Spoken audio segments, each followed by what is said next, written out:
At first glance, these are two worlds with little in common. Ukrainian clergy alongside some of the most recognizable names in American conservative politics.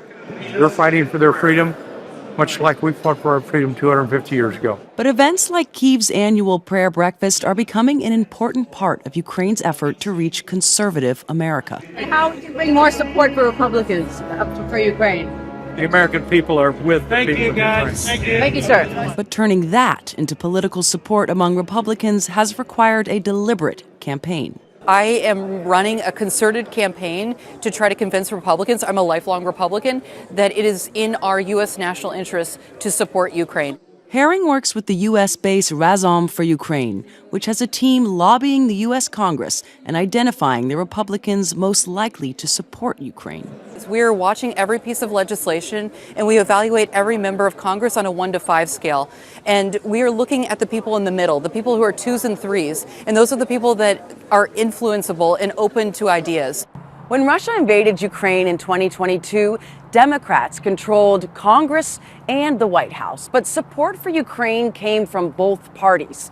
Under the Biden administration, Congress passed 5 major funding bills related to Ukraine, worth around $164 billion. But since Donald Trump returned to office and Republicans took control of both houses of Congress, there has been no significant U.S. aid legislation for Ukraine. But with midterm elections coming in November, Republicans could lose control of the House, potentially making it easier to pass new support for Ukraine. But until then, Donald Trump remains the gatekeeper. History has a way of humbling those who mistake power for permanence. Though there are signs the message may be getting through.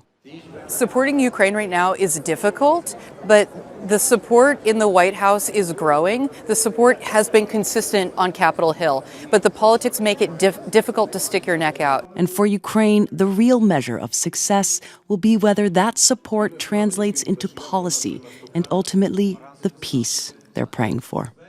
Audrey MacAlpine, Al Jazeera, Kyiv.